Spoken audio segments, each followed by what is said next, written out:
Here we are with the collection of Daniel Parker, and I'm going to take some photographs, but we're surrounded by a fair amount of contemporary art and a whole lot of African and art that refers to the diaspora, and there's a lot of stimulation here. Daniel, did you grow up in Chicago? Yes, I grew up all my life. I was born here, and I now reside here for 70-some years. Fabulous. Were your parents collectors? How did this happen to you? I don't know. It was bestowed upon me some fashion. I'm not sure how. I was telling one of your students, she asked that same question, and often the question is asked. My mom would take us to second-hand stores, and we would get furniture. And sometimes she would buy these little knickknacks, and there was 6 of us children, and me being the oldest, I was assigned the task of making sure the little kids didn't break the art. And so I think I slowly appreciated, while being the guardian of the art, I was also one, like my mother, who appreciated the art. And then later on, I went to DuSable High School, and I had the good fortune of having Margaret Burroughs as a teacher. Margaret Burroughs is the founder, co-founder of the DuSable Museum. And she was my teacher, and she ingrained not only the love of art, but she ingrained the love of ourselves at a time when black people copied white people and didn't come into their own. And she early on, this was in the 50s, and she had an afro, and the kids would kind of make fun of her, you know. And so, but she said some very profound things. And that's a short version of my kind of introduction to all of this. So there's a combination there between, objects of culture or assets of passion, things that you feel really strongly about, exactly. and heredity. Yeah. And getting in touch with one's culture simultaneously. Exactly. And you say something controversial because most people do not think it's inheritance, but it is. And getting in contact with their culture. And I really got in contact when I wrote the book. Talk about the book. Oh, okay. Well, I wrote a book, African Art, The Diaspora and Beyond, and it's a book on my collection. I divided the book into 3 parts. The first part deals with African art, and this is called traditional African art because it's not contemporary African art. It is traditional.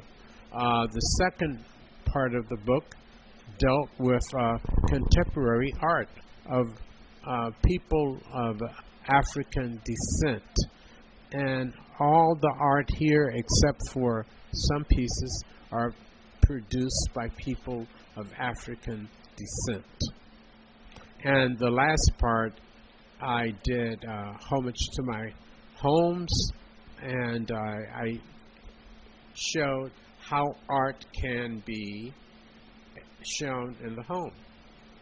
So I had fun doing the book. It caused me to travel to Africa several times. That's terrible. To research. It caused me to travel to Puerto Rico too, because my father is from Puerto Rico, and many of the African slaves were brought to the Caribbean via Puerto Rico. And I know I have a profound interest in Yoruba art, and many of the Yorubas from West Africa, Ghana, came through Puerto Rico. And in Puerto Rico, they still practice some of the religious culture that they do in Africa. Can we let some people sit down? Oh, don't you want to sit down too? Well, yeah. Yeah. Why don't you guys sit? This is going to be more than a 5-minute conversation. Cool. So, Dr. Margaret Burroughs, was she a doctor at the time? No. Inspired you, this was high school? Yes.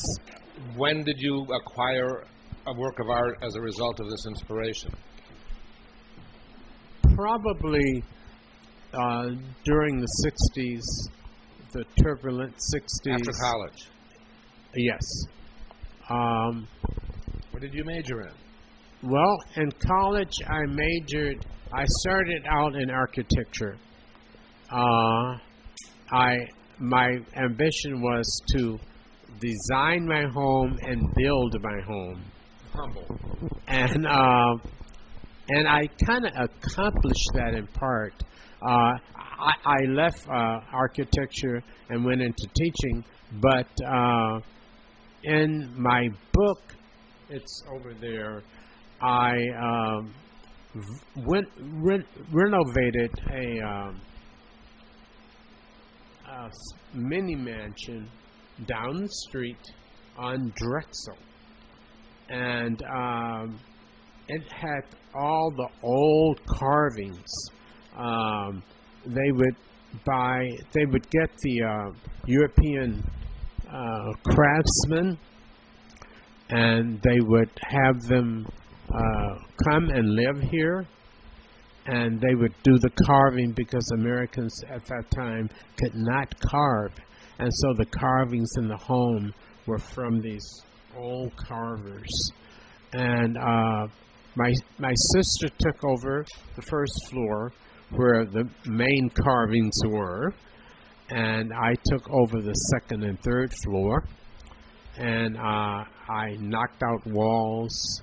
I knocked out walls, and I did the hammering and all of that until I couldn't do anymore, and then I hired contractors to do it.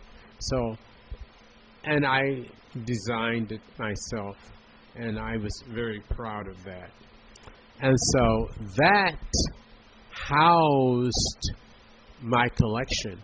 It was 2 floors, about 600 square feet of space, so it was rather large, and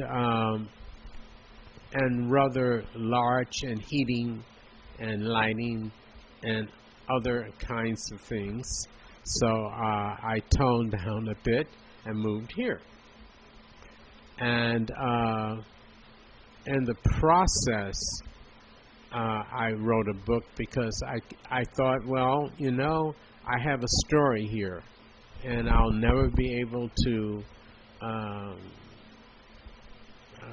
display my art again. Well, I have. I didn't realize it. But anyway, that helped spawn the book. How long ago did you switch homes? How long ago did you move from Drexel to here? 12 years. And did you made money on the book, it sounds like? Yes. That's awesome. It is. It is. Now, when you began collecting after the 60s, early 70s, was this mostly African art or African American art, contemporary art, ancient art? It was a combination of Asian art, African art. And later I collected African American art. Paintings. Are most of the paintings that you own by people from Bronzeville? That being the community right around us?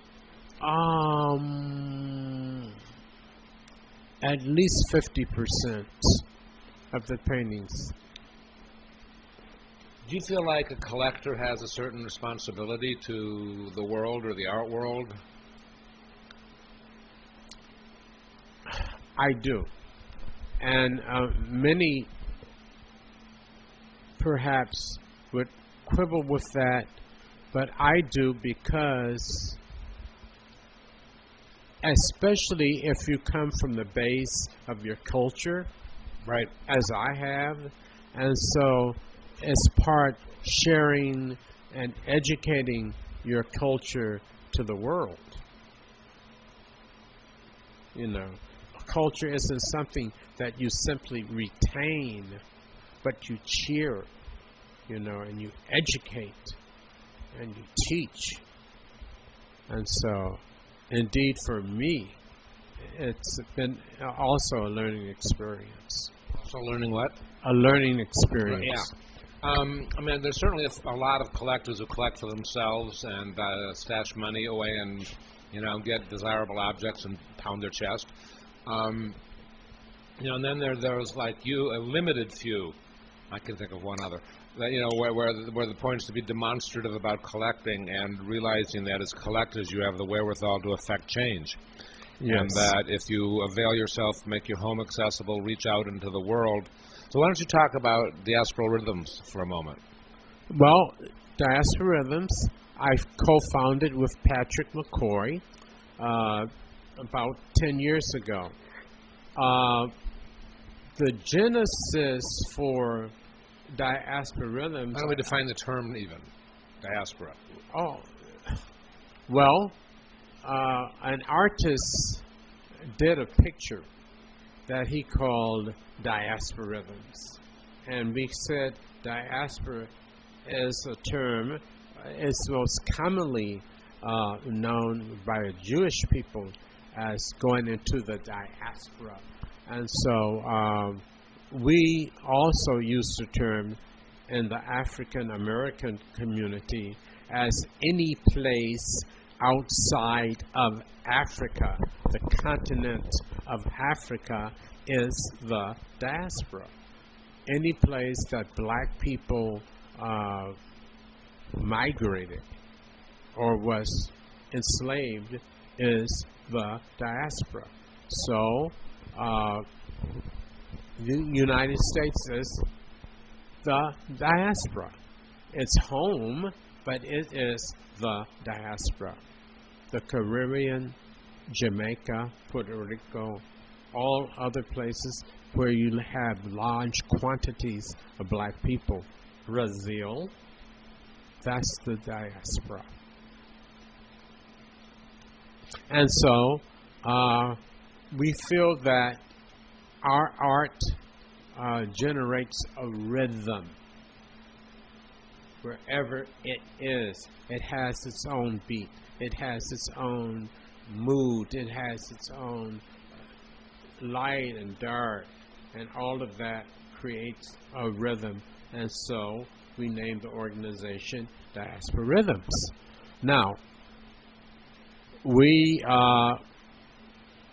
got collectors from all walks of life, black, white, all kinds, who collect the art that we love, African American art, and art from artists of African descent of the diaspora. You guys are spending, and gals, you're spending more money on African American artists and putting money into your community much more than other groups are, and nurturing your own. Well, if we don't, who will? Well, that's what the other people, that folks haven't quite realized, have they? No. No. And so it's a matter of educating, promoting, you know, telling your story so it can be told, so it can be heard around the world, so it can reverberate and have its own rhythm in other corners of the world. How about you guys? You want to ask some questions? A specific question about the African art, especially the sculpting people, figures and stuff. Are there specific artists that you collect? I mean, would you know who the artist was for that piece or this piece or that piece, or is it more of generic African art? Okay, well, it's not generic African art. Not anyone, for example, in a said village carves. only a specific person does to carving.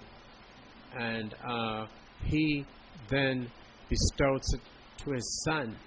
And so they have master carvers in the village. Now, while I may not know the particular person who carved, let's say, that piece,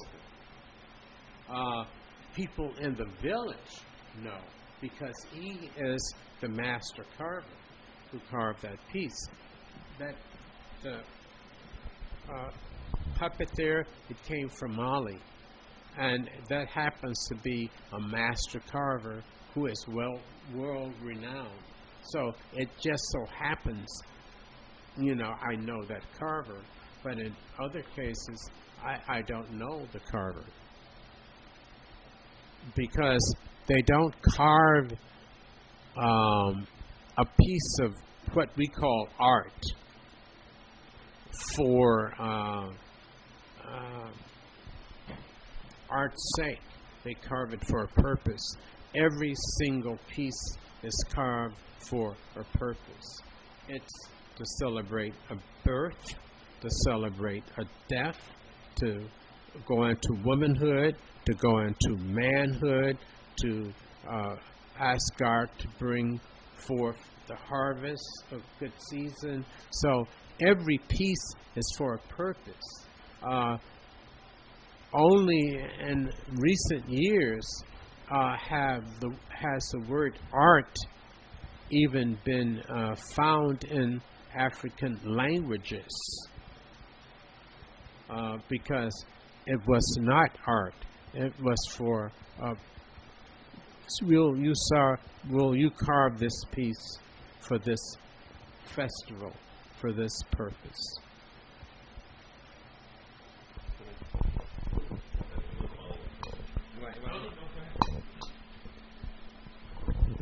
You sell art sometimes. You sell art. You've sold art that you've owned. Yeah, I sell my paintings. I'm not ready to sell my African art.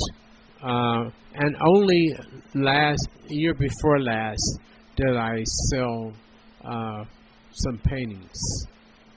Because how did you go about doing that? Did you put them up at auction, or did you sell them yourself, or did you use an agent? I sold them myself. I rented a space. I put it on the net, on Facebook, email that I was selling my art. And how many pieces? About 100 pieces. I sold about 75. And I still have a closet full. Do you have other stuff you're storing that you didn't try to sell? Yes. How do you define a collector? Leo Castelli said that a collector is someone who spends more time buying art than the money to pay for it. Well, that sounds like me. I think a collector is someone who continues to buy art after their walls are full. Yeah, and a collector is a person who has passion. The disease, you mean? Yeah. I'd much rather say a passion. A passion, yes. But it is an addiction. Yeah. Yep. But sometimes it's hard to let go, I mean, you just stick them back in the closet as opposed to trying to get them out into the world. Yes. But again, going with the premise I have, yep. When you have so much art, you share it. Sure. My purpose in selling it really was not to make money, but to make space for more art. Yeah, I know. I got that. And so, like the deaccessioning committee wants, has to buy more art. Exactly. Do you have pieces that are that you've owned for several decades? Yes. For example, that piece is from Tanzania, and that is considered really modern art more than traditional art. But I've had it for about 40 years. Cool. You guys got a question?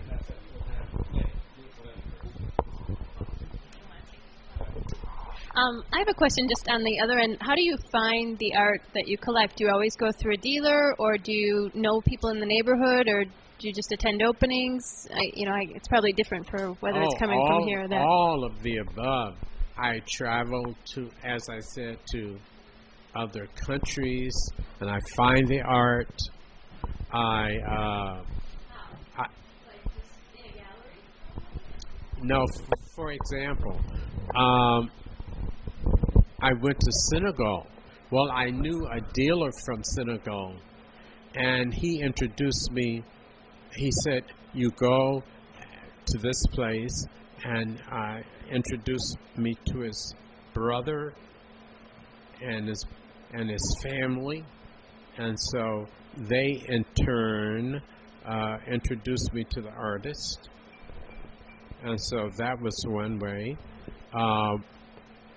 When I went to Puerto Rico, again, I met a friend there, and he introduced me to other artists. I go to galleries all over the city and beyond, and I find art. You work with runners ever? No. Runners are people who are tradesmen, Yeah. who are solely buying and selling, mostly selling African art. And you really got to know who they are, because some of them are selling things that are just supposed to be African art. Yeah, you have to be careful. Do you ever share your art as far as, do you have museums come asking you to loan art to shows or exhibitions? Yeah, let's see now. The paintings have been at places like all kinds of galleries, church galleries, schools have asked me for the art. More recently, DuSable Museum had an exhibition called 16 Pieces, and it was on Yoruba art. Yoruba is in Ghana. It's in Nigeria, West Africa.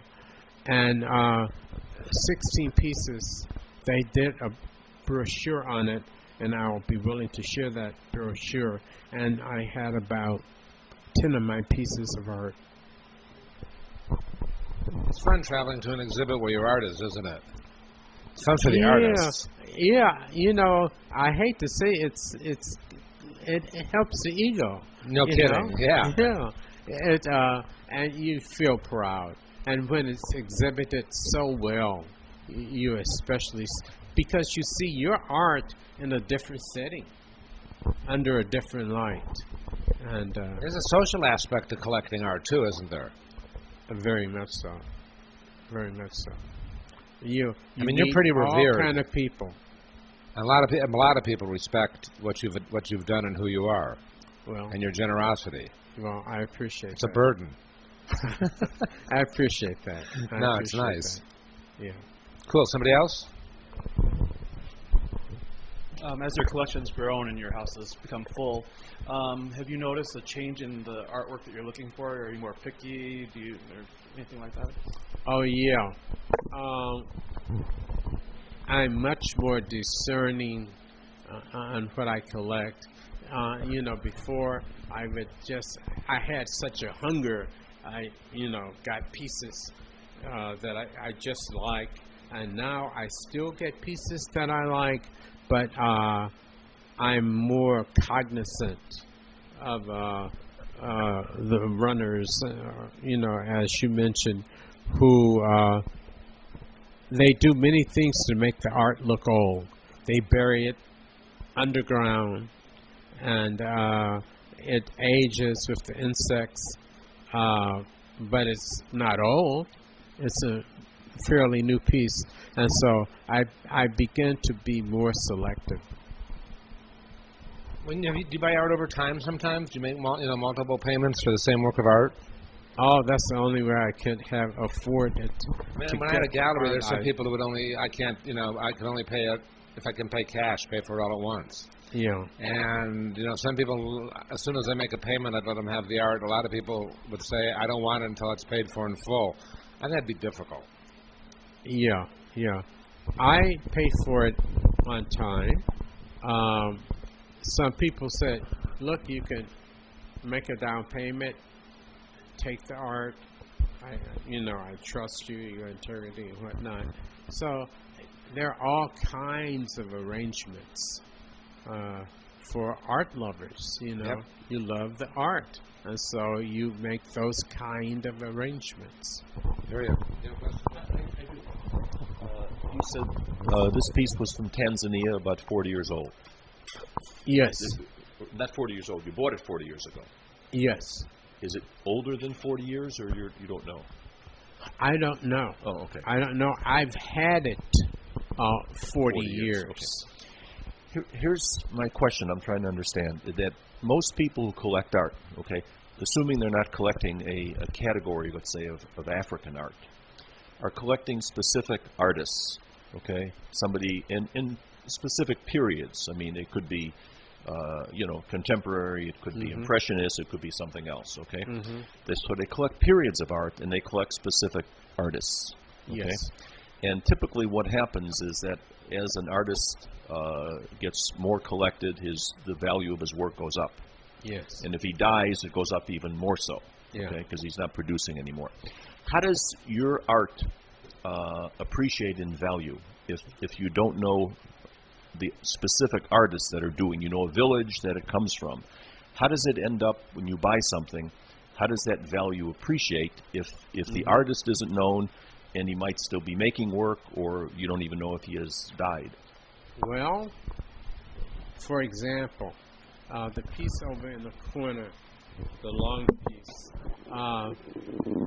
Picasso first saw that piece, and he was just, the European artists at the time were trying to figure out the least common denominator to make a face, and they saw that, and he said, I got it, that's it.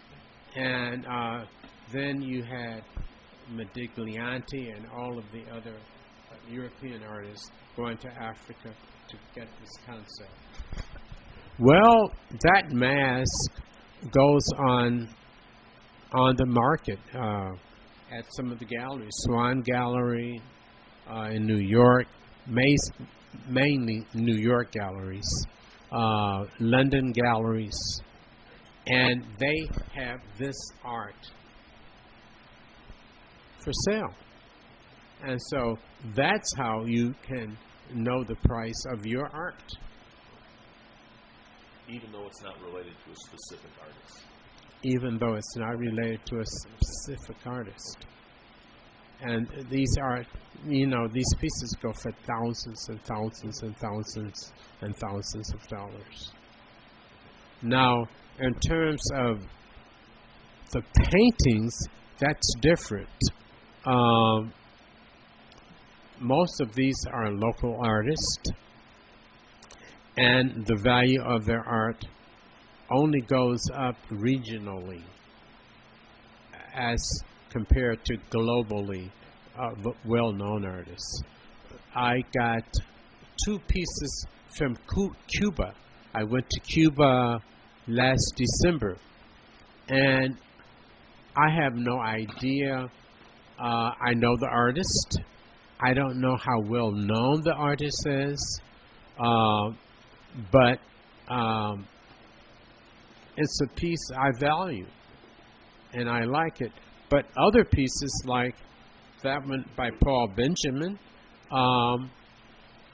he's now in Atlanta, but many people in Diaspora Rhythms buys his work. And so the work goes up among us, but a great dealer from a New York gallery doesn't buy this work the same. And there's some work by well-known artists that I have. I got actually from a gallery on the north side.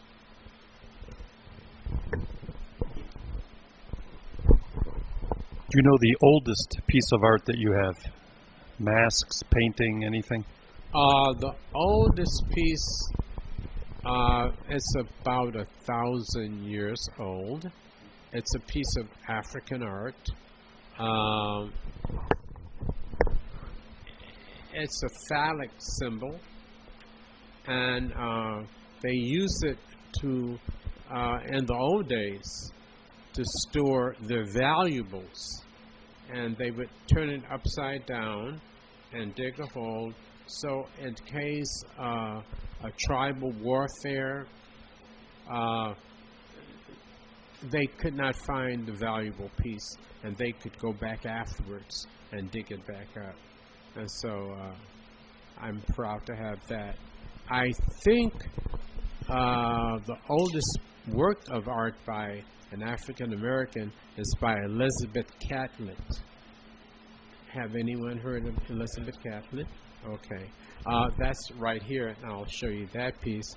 That was made in 1947. So not really very old. I feel like over the years I've learned an awful lot of art I've learned a lot from art. Don't you feel the same way, don't you? I mean, the pieces that resonate with you, don't you go back and do some research or get some information about it and broaden and deepen who you are? Definitely. I just in doing my book and researching my book, and it's right to your right. Yes. Yeah. Mm-hmm. On the cover is a picture of my place that was the mansion. And during that book, I learned about the artists. I thought I knew about the artists. I really learned more about their personality. I learned even more about the art they do. And as I began to look at the art, I looked at it differently. You know, the art can tell so many stories. Same piece can often. The same piece can often do that. Yes.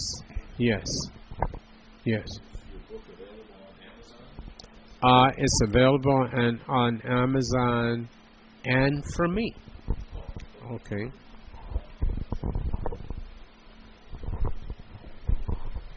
When it comes to your more contemporary art, do you have like an aesthetic that you're looking for? I mean, I've noticed like color kind of, a lot of the pieces have some of the same color theme. Yeah.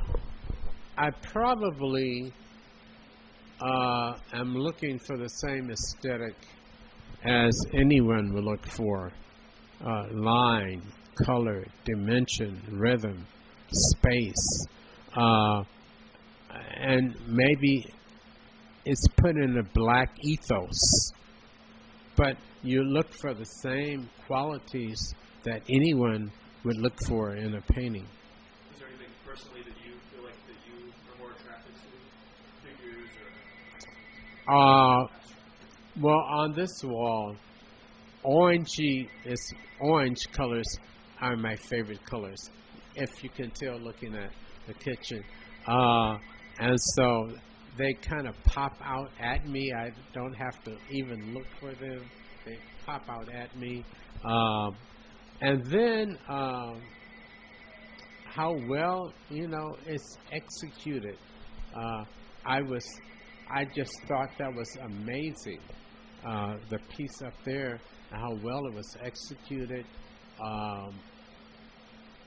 And I just had to have it, Yes, Lynn? Here, wait.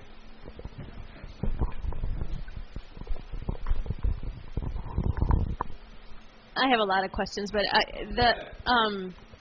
I was just in Cuba, and I'll start with that one since you're kind of pointing near the Cuban art. Did you see differences between, like, the Puerto Rican artists you collect and the Cuban artists I was just struck in Cuba with how skilled the people I saw were. Everybody just technically was just, from the students on up. The Cubans are exceptionally skillful. I don't know. I guess they learn it in school because everyone goes to school. Mm-hmm. You know, that's one of the things that Castro did do. And so, you know, I went to a studio and saw the guy, he painting, and he created this painting right before my eyes. It just incredible. In Puerto Rico, there's a different kind of sensibility for the art. It's more on color and whatnot than the skill. Mm-hmm. And of course, I'm going to favor Puerto Rican art because I'm Puerto Rican, and you know, but you know, I like this kind of art, and one of the places I visited was Loíza. Loíza is on the western end of Cuba, and it's where they first brought the slaves. And they practice, as I said at the beginning, some of the same rituals that they do in Africa. And this is one of the masks. Now, you can't see this to this, but it is. Mm-hmm. You know, and this is one of the masks you see all over Cuba. So. And the other question I have is sort of more practical. You have a lot of objects too, and I think your legacy, you know, goes beyond just the objects you're going to leave behind. But do you have a plan for, you know, how you're going to leave that legacy behind eventually? I mean, is it all going places or? Well, for example, I went to the High Museum in Atlanta. Because I'm looking for a home for my art. And I know the African art will probably have to go one place, and the paintings and drawings will have to go another. And so I went to the High.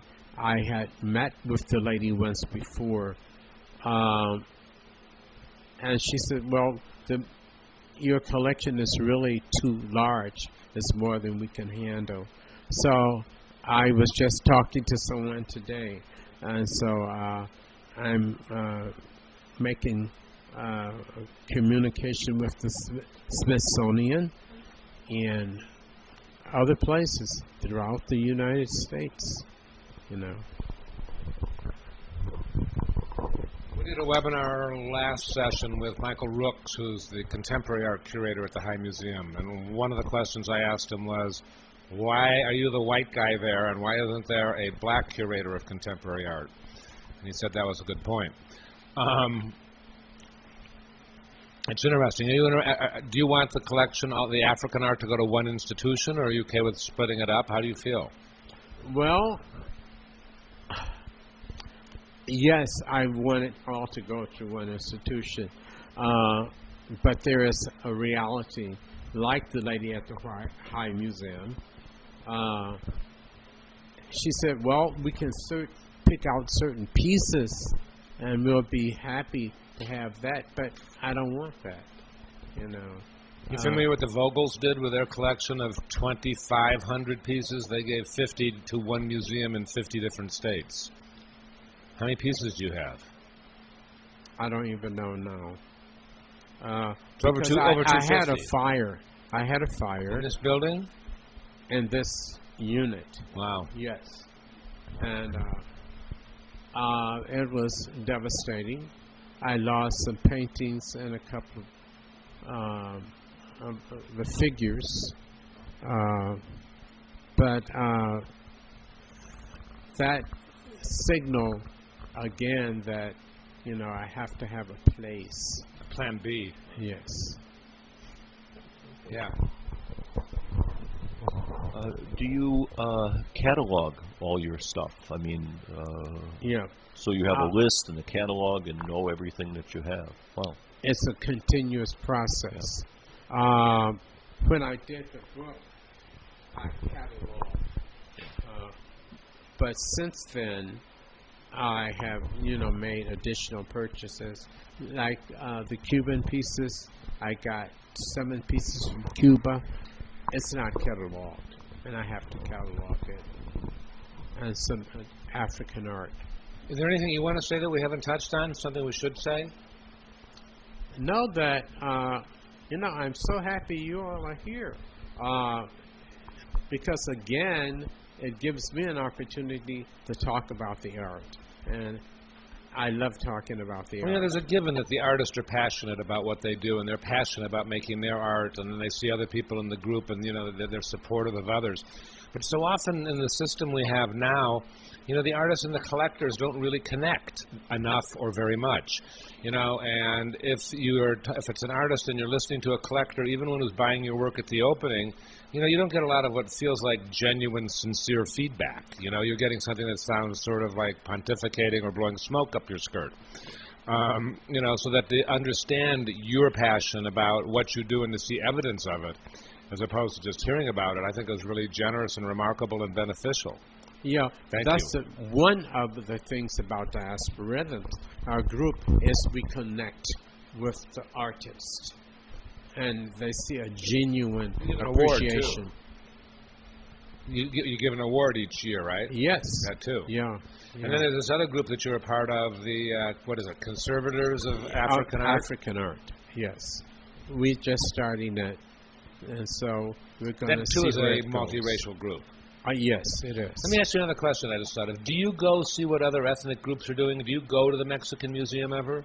Oh, my goodness, yes. No, huh? Yes, yeah, my goodness. See, because I think one of the interesting things in Chicago with a mayor that we've now had in office, 13 months, and the evolution of a new cultural plan, the drumbeat is that we want to have more art out in the hinterlands and more art outside the centralized neighborhood. And I'm sure you're familiar with Diane Graham's book, Producing Local Color, because you're quoted in it. But the notion is, as I interpret it, is that you have a Northern European aesthetic downtown manifested in all the museums, and that doesn't even constitute a third of what the population base of the city is. And it should be, number one, diversified, and number two, decentralized and out in the outlying neighborhoods. Certainly. Yeah? Certainly. I agree. Again, art can really bring people together. The arts can really bring people together, on pictorial arts in particular. And we need to be together during this time. And so if art can do that, and I think it can, and so therefore we should promote that effort all we can.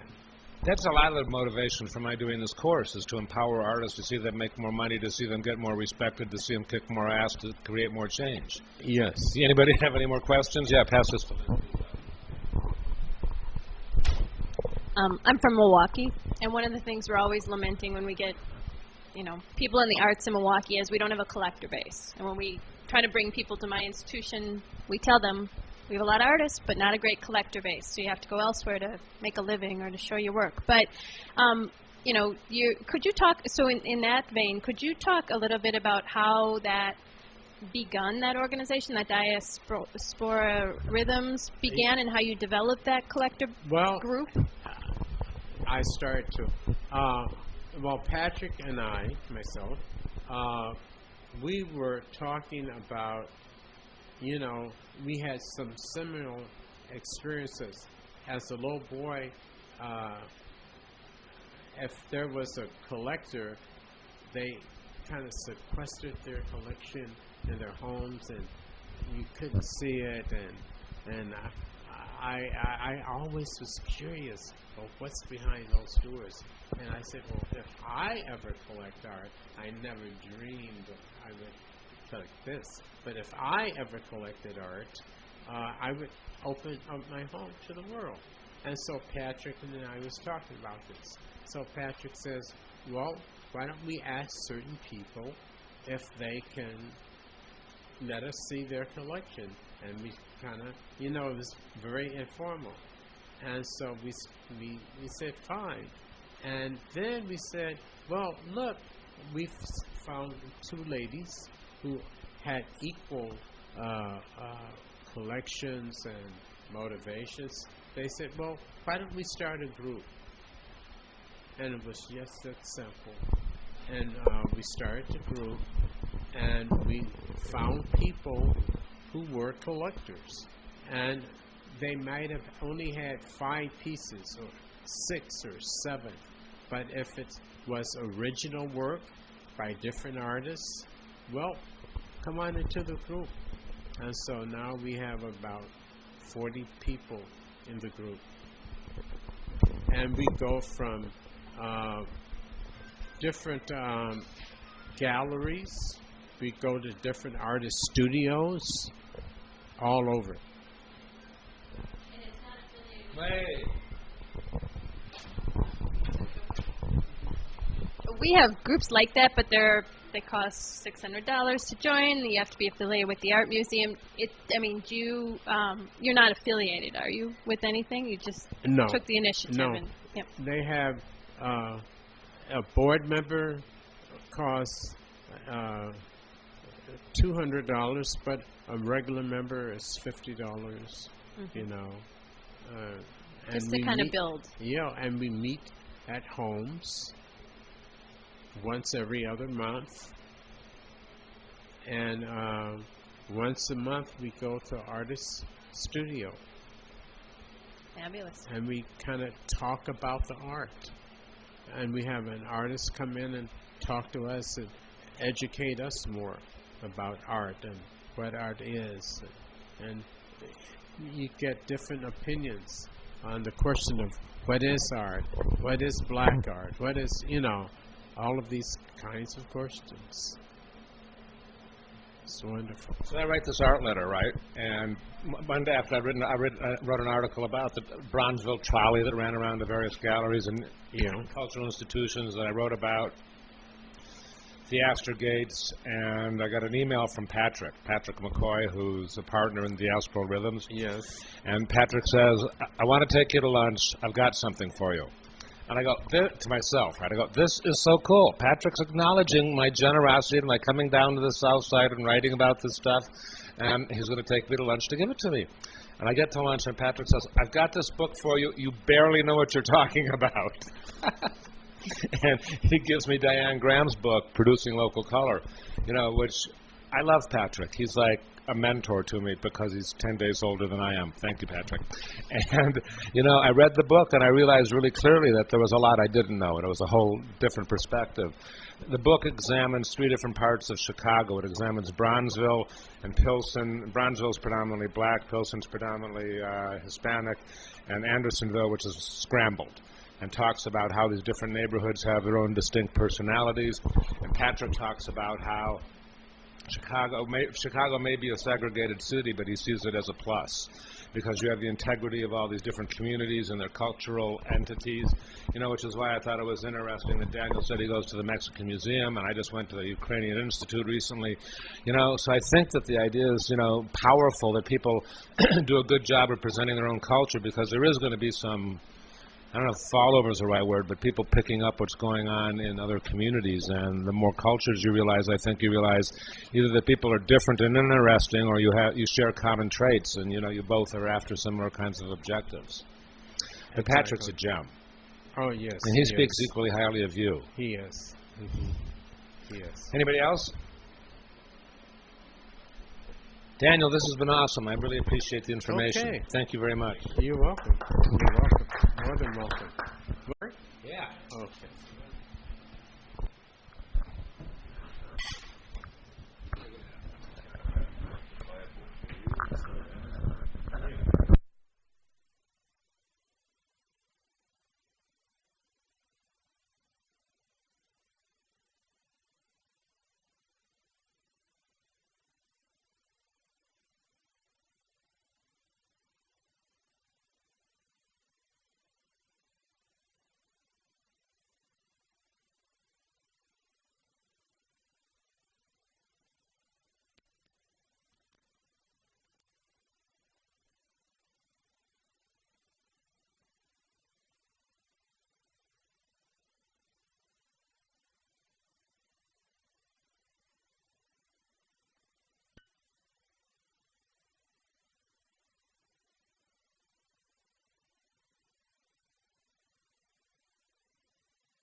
I'm not saying that. Yeah. I'm saying that's what the cynical will think. You know, they're saying you want to be not famous artist, an important artist or an artist with a career. So you're going to have to combat that a little bit, you know. And again, work real hard and stand your ground and find a community of like-minded people. You know? Paul and I know a wonderful painter named Robert Amft. He was 96. Something like that. And he had to do all kinds of goddamn jobs to support himself as an artist. Until we got to be 90. Until he got to be 90. And then all of a sudden, everybody had to have one. Every fucking institution in America went running out the door trying to find a Robert Amft painting. Now, this is a guy who still swims at the Y every day. You know, he's in good shape, you know. So I'm saying, don't let the cynical appraisals of other people keep you from going forward. You know? Rodney Dangerfield sold aluminum siding until he was 41 years old. Everybody said, you know, you're funny, you ought to be a comedian. Said it to him for 20 years, and finally one day he just did it. So, I think what you got to do is a lot of the advice I'm giving to other people here. Get together with your community, get a space, hang your shows. Have a place where people can come and see what it is that you do. I guess what I'm saying is put up a show.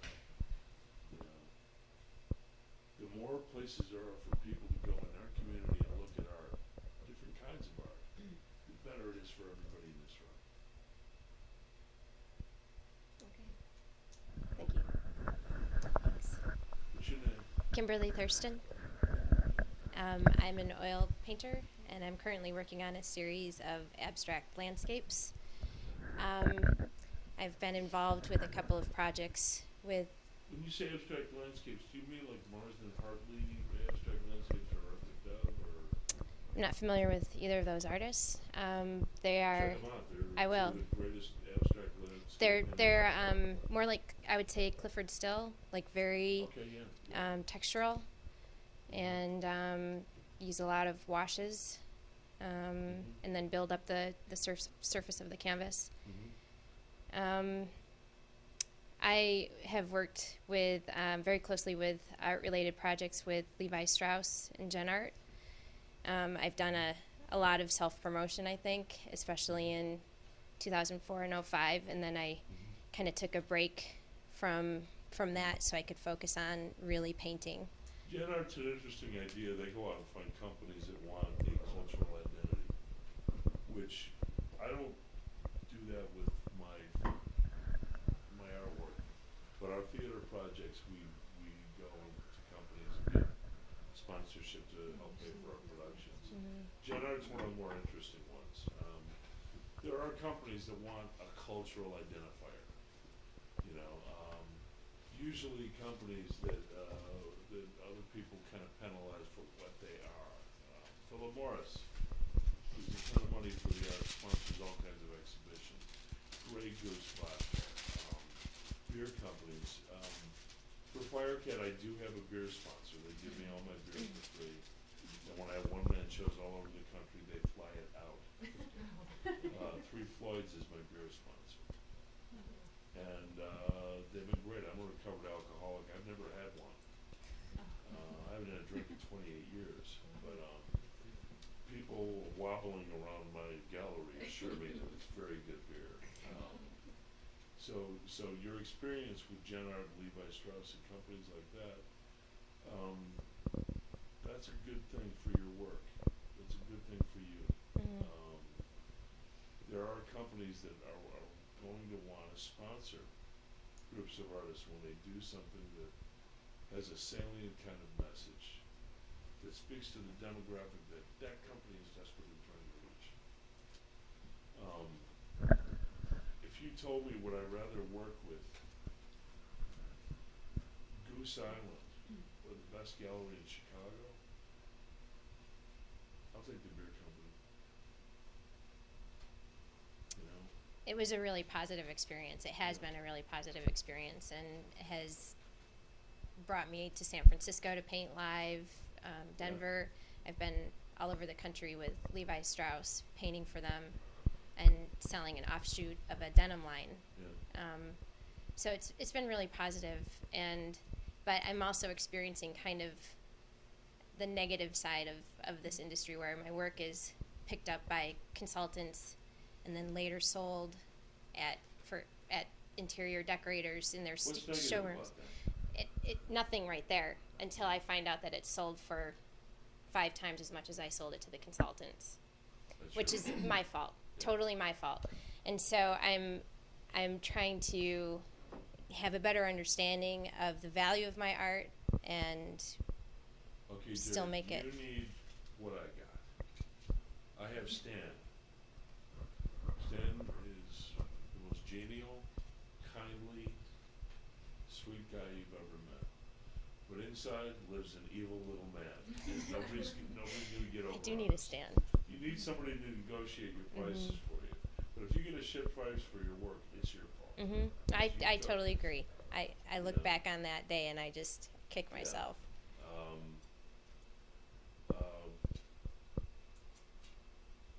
But I also think you brought up something that there are lots of corporations that want to be identified with the arts.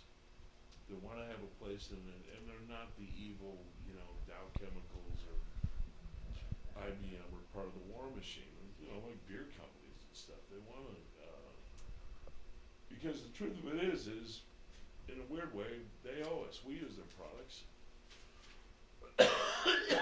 We buy Levi's. We drink Goose Island beer. We drink Grey Goose vodka. We are their demographic. That they want to participate in the arts and help bankroll shows and stuff like that. That's a good thing. Connie Noyes. Hi, Connie Noyes. I'm your Facebook friend too. Are you my Facebook friend? Yeah. No, but I will be after today. Okay. I think you'll have a lot of friends. That's kind of how we communicate with each other now. It's been great for artists. We can put our stuff on Facebook. We can talk to each other. One of the reasons dealers ran the art world for so long is they controlled the dialogue. We were the fucking help. Well, the Hope has its own social utility now. Organized a revolution in Egypt. Anyway, so what's the question? What do you do? What do I do? I'm a painter primarily, I guess, but I don't really just paint. I've been using a lot of different materials. I do a lot of different kinds of work. I work all over the world. I've had shows all over the world. My work, I primarily sell these days through designers and art consultants. I just got a gallery in Abu Dhabi. I just got a gallery here. Be careful. I am throwing stones. I'm throwing seeds. I don't know. I was living off my work until August 2009. And then You and a lot of the other people. shit just Yeah. stopped. It's actually November 2008 that Bear Stearns failed. Yeah, well, I was having the best year ever in 2009.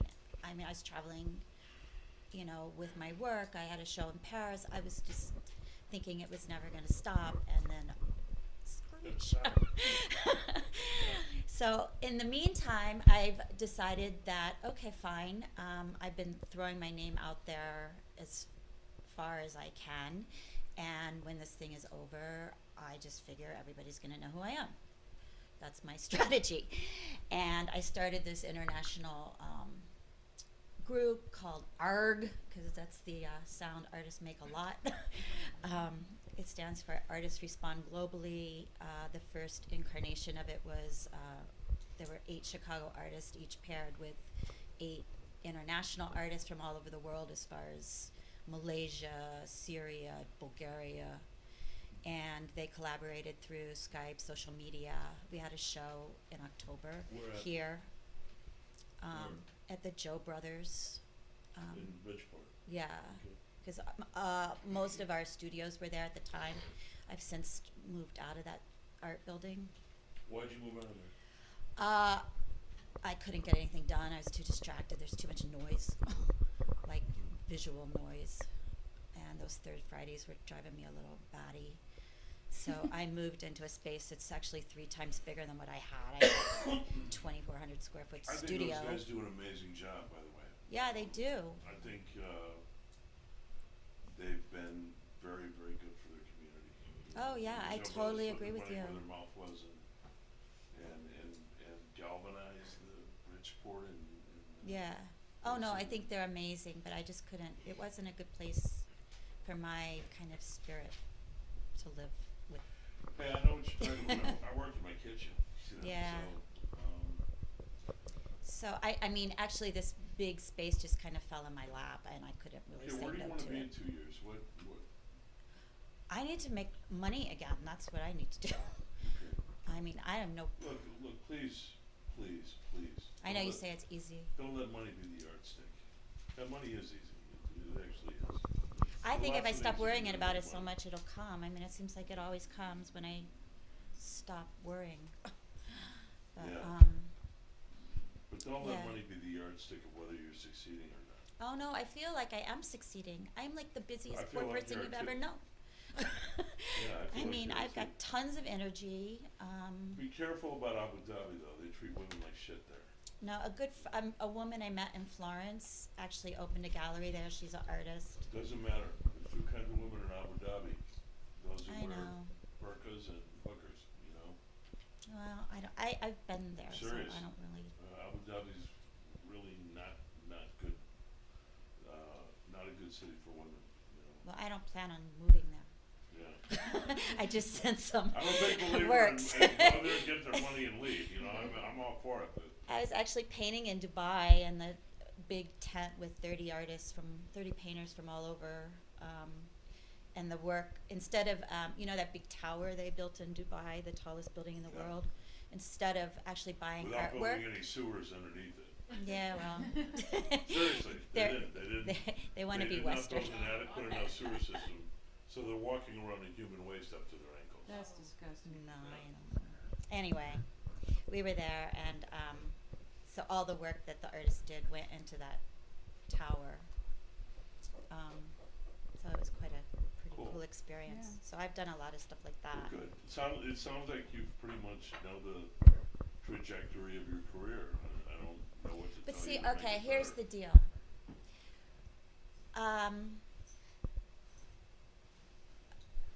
My work kind of crosses this line between, I mean, it can be very design oriented. I mean, it can match somebody's sofa.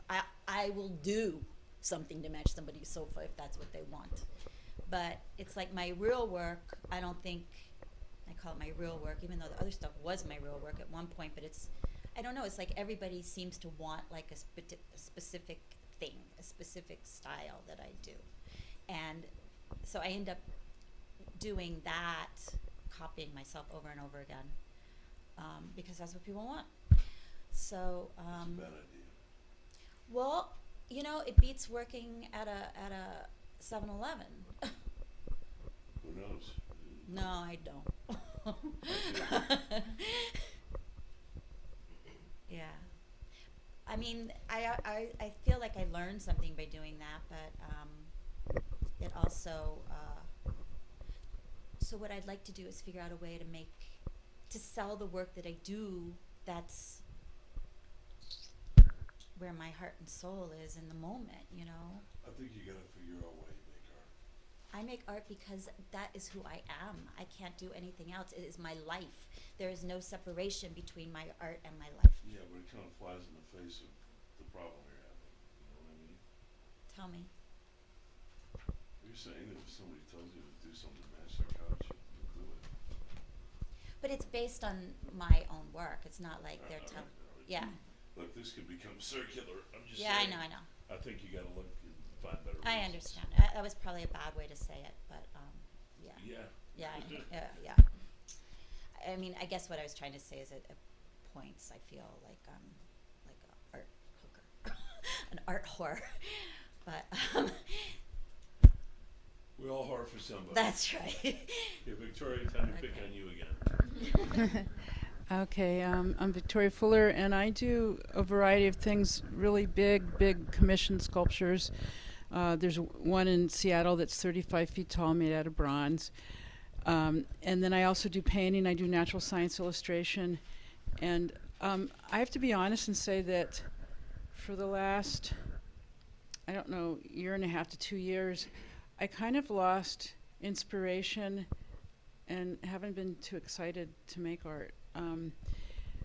I did start sort of on a new, I don't know, I'm doing a new type of work that combines the natural science illustration with sculpture, with painting, and I'm kind of experimenting with it, and I'm doing a new piece that is taking a long time to do, and it seems like what I'm doing, each piece takes really long, and so it's not practical as far as like making money or having a show of a whole bunch of work. So I'm kind of like I don't know if I'm regressing or I'm at this point where I'm not moving forward. There's no law that says you have to have shows. You know, what I tell artists is, look, your career, you make your career in your studio. It doesn't matter where you show it, where you make your career in the making of the stuff. You're not, what I'm trying to tell you is you're not anywhere bad. What's happening is you're changing. It is, yes, I'm going That's through a a good change. thing. Okay. But I'm not making any money, and that's an issue too. You know, I keep hearing you, Yeah. it's about making money. It's not about making a living, it's about making a life. You know, do we want to support ourselves? Of course, we all do. So can you, I'm sorry, but can you just, because to me, if in order to have a life, you have to make a living. I mean, it gives you options, you know? I mean, I don't know where the distinction As an artist, you mean? Yeah. No. No, you don't have to make money to make a life as an artist. You know, is it more pleasant if you make money? I imagine it is. No, that's not it at all. So how do you pay your studio rent? How do you pay your living? How do you pay? My work sells very well and I make a lot of money as an actor. That's what we're saying, you make a living. Yeah. That's what we're saying, we're not Well, making a wait a living. minute. If they didn't pay me, I would do the exact same thing every day. Oh yeah, of course. You know, I've done other jobs. I've tended bar. I've worked as a truck driver. I've driven a cab. I was a doorman. I was a bodyguard. I was a boxer. And, you know, what I'm saying is, you know, hearing about making a living. Nobody's talking about what they're trying to say. Well, I would like to make money with my art, and this is why I hope I get these commissions that I've applied for. But in the meantime, I'm doing these little experimental things with nature and carving these little blocks and painting on them, and it's like this area where I'm not sure And I'm saying where it's that's- going to go, and that's you're saying good. it's good, yeah. That's good, and when you find a couple that are sculpturally interesting, make an edition of them. There's one thing I always wonder with Victoria. When your music, you play music too. I do. I'm a When your musician. music is going well, do they go up and down together, or do they move separately? It's separately, and I don't think I'm ever going to make money with my music. I put out a CD, and I thought, this is it. I'm going to become a famous musician, and then nothing ever happened. And That's because there's no Yeah. recording industry anymore. I know. I mean, it's really. If you don't get yeah. played on the radio, you don't get played. Well, and that's it's just I don't know how to make it in the music business. So I You have no I have a Barkley band and I music? do it for fun because Put it I on make no YouTube. money. What? Put it on YouTube. Well, I have to get a video made. We'll make one. Yeah, that's my next thing, but that costs money too, and you know. But, Trade. and everything takes You time. trade. You go to the Everything recording- takes time. You find the recording engineer in Chicago that collects art, and I can tell you a few of them do. You trade them. Yeah. I know somebody who does video recording and won't charge you an arm and a leg. Okay. Cool. You can Right. also just put a slideshow of your paintings while the music is sounding, and that's really good. Yeah. I suppose so.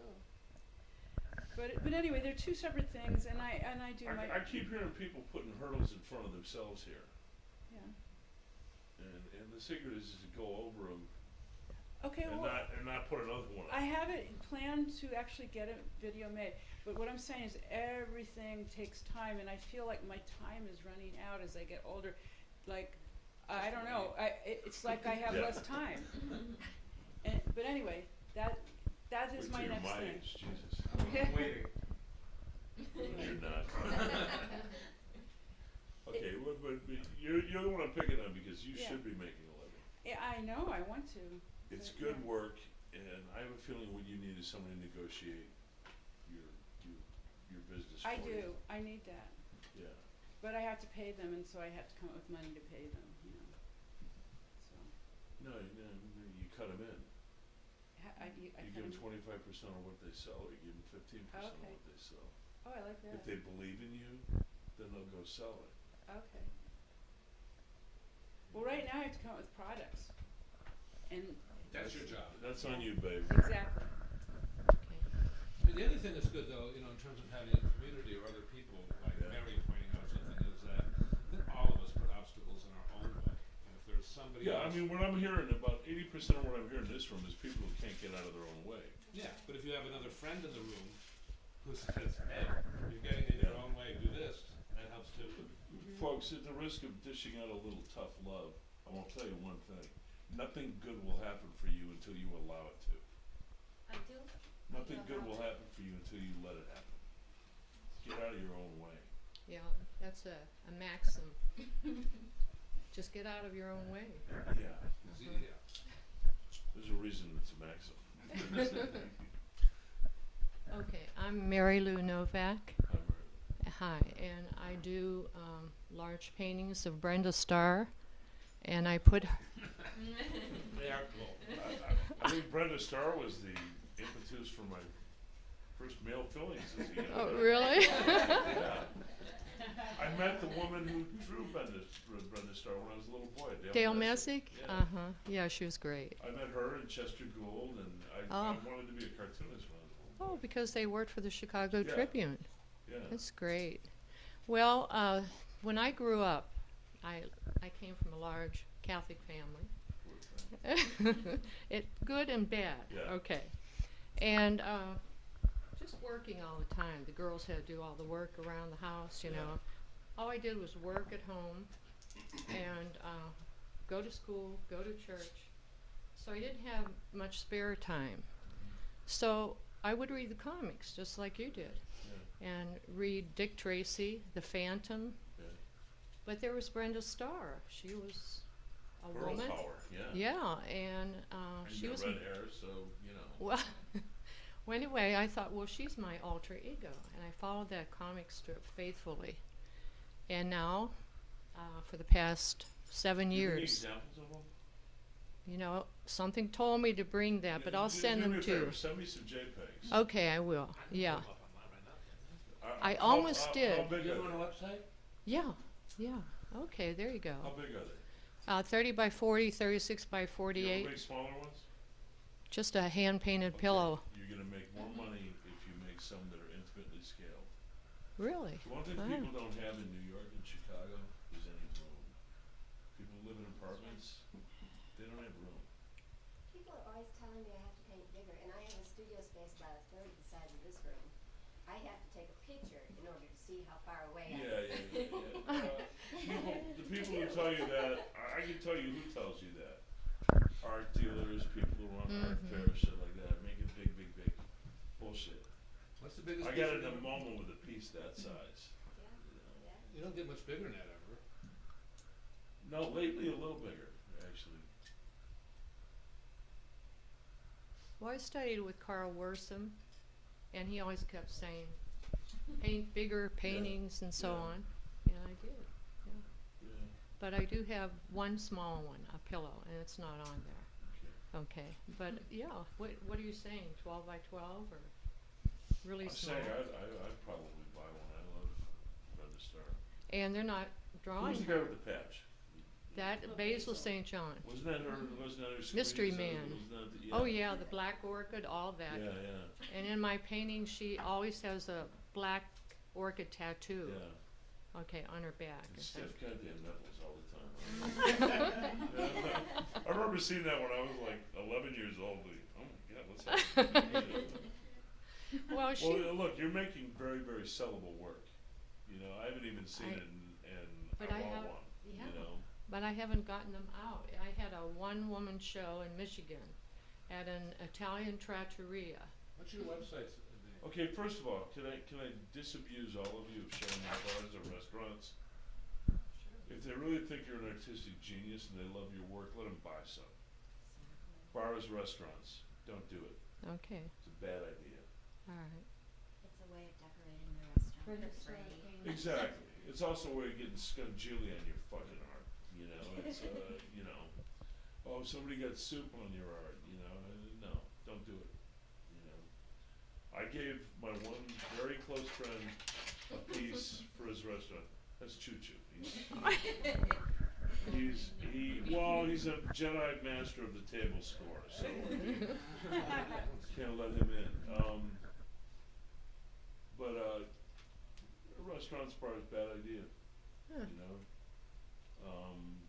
if they All want, right. I've done it and have had art totally screwed up, but just Exactly. right over here at the corner of Piccolo, Yeah. where I had art in there for about a year or two. I must have sold about $6,500 worth of stuff out of there. That's I pretty mean, good. But I used it as a showroom, and I just would bring people in there and Eric? hustle it. and I would tell you you're But I just I way won't do better it. than that.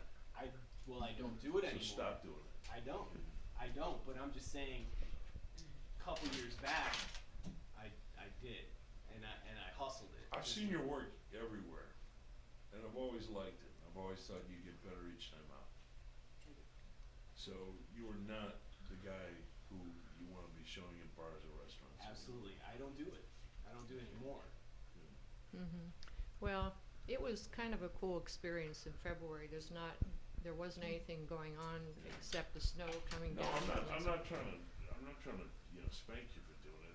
I understand. I mean, in the very beginning, I mean, any kind of show sounds good to us because we want that approbation. You know, we want people to see what we do.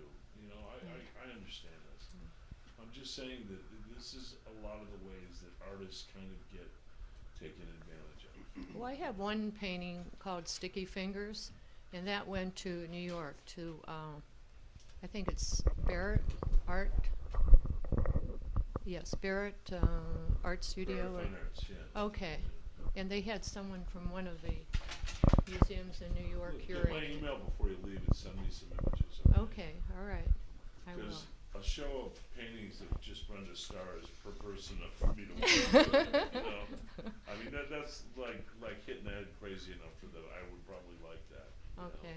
All right. I'll talk with you more about that Yeah. then. Thank you. Eric. Hello, my name's Eric DeBat. I make art that I like to make. I'd say it ranges from abstract expressionist to pop art to minimalism. I'll make some graffiti and stuff. Right? Yeah, I'm a product of the Chicago inner cities and also the Chicago public magnet school system, which kind of taught us to be independent thinkers and deal with multiculturalism. And Where did you go to high school? I went to Lane Tech.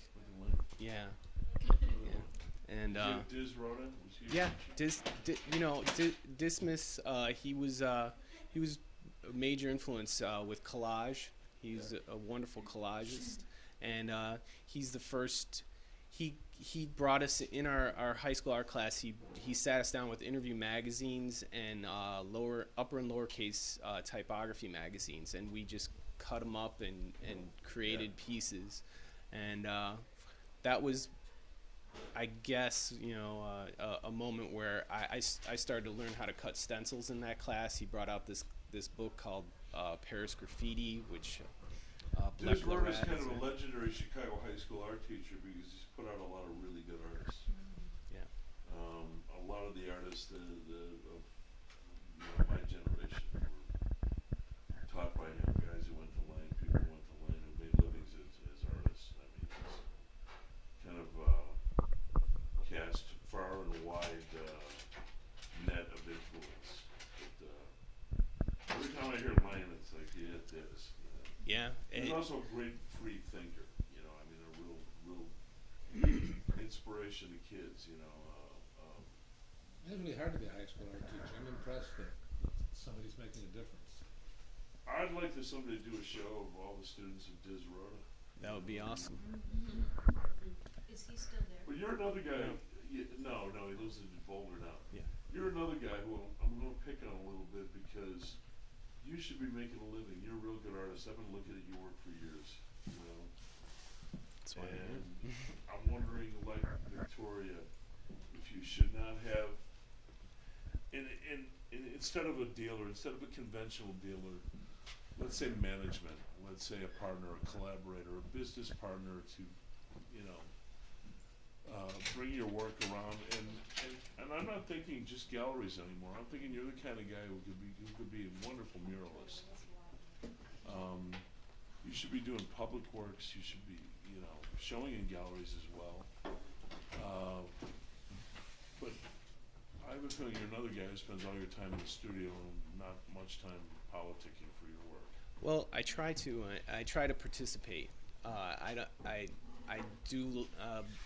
I'm a bit of a recluse in the studio and a studio rat, but yeah.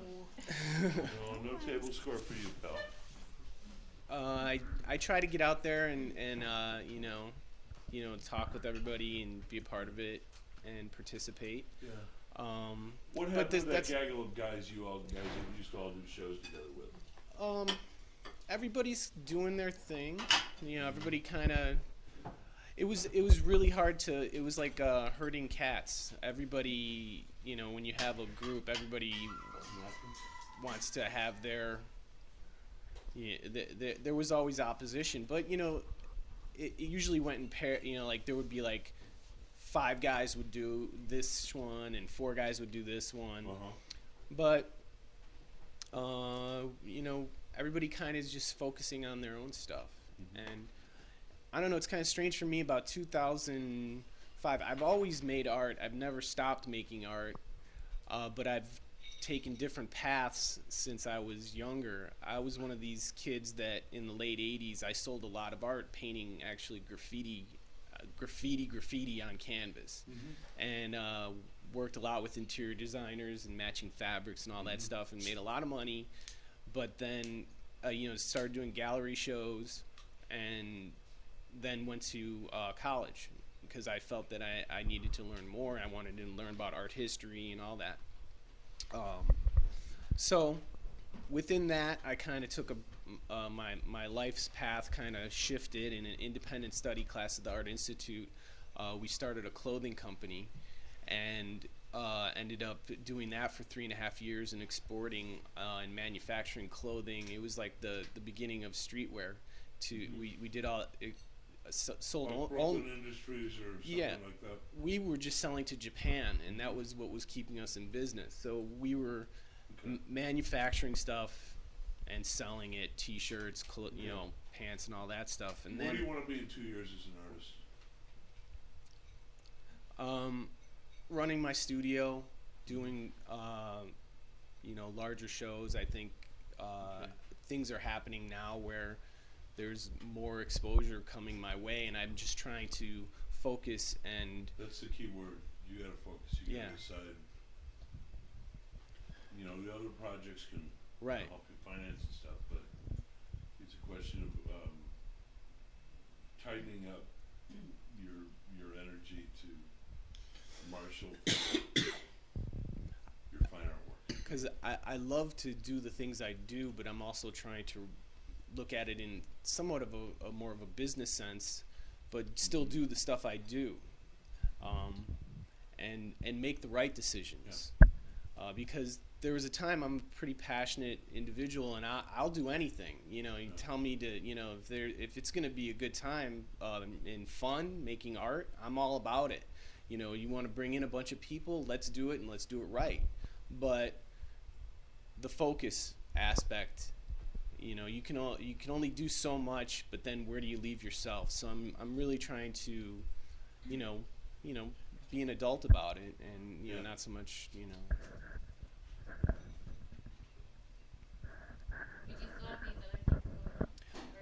No, the clothing company, that ran its course, and I ended up working as a graphic designer and ad agencies for another 4 years after that. Then I had a band because I was completely toasted on doing art. And then you suffer from the Tony Fitzpatrick disease. You like doing a lot of things. Yeah, it's like, what is it with it? But it's good. Jack of all trades, kind of. Yeah, but the thing is that each thing will inform the other. I've always told people it was all part of the same body of work. It is. And you know what? Your problem is a little easier for me to address.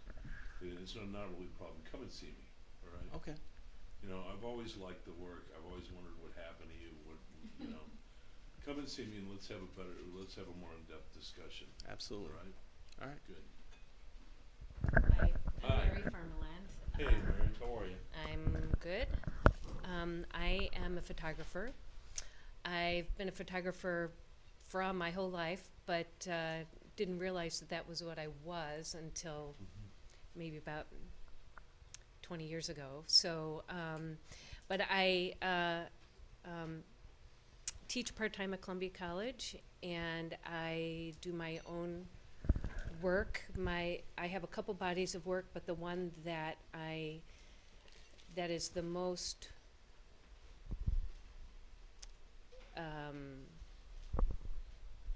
complete is this series about closed hospitals, and they're in Chicago. And I also am a registered nurse, though I left nursing when I got a full ride to grad school. So I left, and I've just been doing photography since then. But I was able to gain access to these hospitals because of who I knew, and I photographed these spaces. And So you're kind of almost a photojournalist in a way. yeah, more documentary, not PJ work. So my intent with this body of work is to take it to a new level so that it has a life of its own, and it creates a dialogue about the whole healthcare situation. And so with panel discussions or town hall meetings, something like that. And so what I've been trying to do with this is I probably send out about 75 to 100 letters a year to different galleries affiliated with institutions like art centers, things like that, to suggesting that they show my work and then have town hall meetings, things like that. And I've just started that. That's a scattergun approach. Here's a better way. Okay. Two of my sisters are nurses, so both the institutions they went to were teaching hospitals, but they also had another university. My sister went to DePaul. The college institutional galleries is a really good place because you can engage both of those dialogues. There's a teaching hospital there, and there's artist concerns too. I mean, DePaul's about to build their own museum. I would aim at the college galleries. There are some good ones in Illinois. Northern has a great one. Even Rockford has a lovely Rockford College is a lovely gallery. I think that's probably where you'll get the most satisfaction out of that conversation. Is it going to be an art world thing where you're going to be able to sell prints and stuff like that? I don't know that. Well, see, so some of the work, a lot of people are really disturbed by it because they come because of their own experience with healthcare. So some people walk in and they have to walk out. They can't look at the images, and really, I hate hospitals. I mean, I Right. Well, I took took my images to a gallerist in New York, and he could not look at them. Yeah. And they're not ugly. I mean, they're quite beautiful, I think. And some images are really abstract, so that they don't. You're gonna need a very special kind of representative. My friend Catherine Edelman handles very difficult work. But is it artistic enough for her? That's one thing you never wonder walking out of Kathy Edelman's gallery is whether she's showing art. She's absolutely showing art. Right. Or whether she has a point of view. Yeah. Right. Oh yeah. Right. Yeah. Right. But the thing is you sound like you're straddling a line. Are you an activist, documentarian, or are you an artist, or are you both? There is such a thing. I'm both, because. Okay, then you're gonna have to find a very specific kind of venue for what you do. Well, and I think college institutions are your best bet. I think you're right, and I also think that museums are really the only type of people who would be interested in purchasing this work. I don't think that people are going to have a picture of a skewed operating table on the wall of their living room. Yeah, no. Although people have weirder shit on the living room. Another thing that I'm really interested in doing, and even though I've read Art Letter for the longest time, and I've known about Paul for the longest time, I had him come and present at a professional practices class that I taught last fall at Columbia College. And one of my things that I'm really passionate about is being able to give people information, and especially students who are in school who don't have any idea which end is up. And so my goal is to develop a website that is information for artists, for them to know anything about online galleries or media people or whatever. That's a good idea. Lots of people are already doing that, but the more information, the better, I think. But I want to say this as absolutely nicely as possible. It's like, I think the best people to teach artists how to make a living are artists who make a living. Right. It's always great to be able to point people to resources, and I think that's a really noble thing. And I'm not trying to, dissuade you from that idea, but the internet is interesting in that it's like the first day there were automobiles, but everybody's already driving 150 miles an hour. So you have to be very specific, not only about how you read the internet, but how you add content to it. I write a column for ArtNet that has very little to do with art. I mean, it's just kind of my diary. And there's a reason they print it. They want, they want art criticism, but they also want to hear what artists think about it. So I would craft that thing very, very carefully. All kinds of platforms have tried to show artists how to make a living. Planet Illogica in California, and it's about half good. Edward Winkleman wrote a book, How to Run and Sustain a Commercial Art Gallery, and as far as running the commercial art gallery that we all know, it's a fine book. One person's career path will sink another person. What you're going to leave here with today is the idea that your journey is always going to be guided and defined by who you are. What works for me isn't going to work for Eric. What works for Victoria is not going to work for Gina. You have to find your own kind of ground sense, your own lay of the land that makes sense to you. It's also how you define. Don't ever let money be the guide for whether you're succeeding or not. It's the worst. People spend money on any number of shitty things. The mark of success as an artist is, do you skip to your studio every day? Are you happy to get there? Is it work without being a labor? Could you ever replace it with anything else? And if you can't, then you're an artist. Don't let your net worth determine your self-worth. It's really a bad way to go. The fact that you've made this choice to be artists is a triumph in itself. All of the information we get out there in the world makes us want the things that are absolutely the worst for us as a community. They all want to be rich guys. Whenever I see The Apprentice and all those assholes standing there with Donald Trump, I want to lock that room and roll a fucking grenade into it. It's like, Jesus Christ. That's all we need is 12 more fucking Donald Trumps, Might be President Donald Trump. William Randolph Hearst thought he was going to be president once too. No, he's unelectable. Yeah, definitely. Which is not to say that it won't be some other asshole who is worse for us than Donald Trump. There are things Trump has done that are financially brilliant. The idea of getting guys to buy his negative debt and pay him money for it is unfathomable to me. I don't understand it, but he's done it. What I'm saying is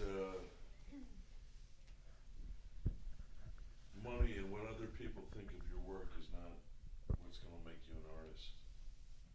The thing that's going to make you an artist is you. And time will decide who you were. Time will decide what you had to say. We all have very little choice in this. But what I'm more interested in is you guys being happy making your work and pushing it forward and evolving. If the market decides to find you, it will. Or it won't. But don't let that thought spoil the ride. It's a marvelous way to live your life. I get up every morning, I can't wait to get to work. It's, I would never do anything else. So, having a career is great, but I'd rather have a life. You can do both. Just want the right things. When you look at the art magazines,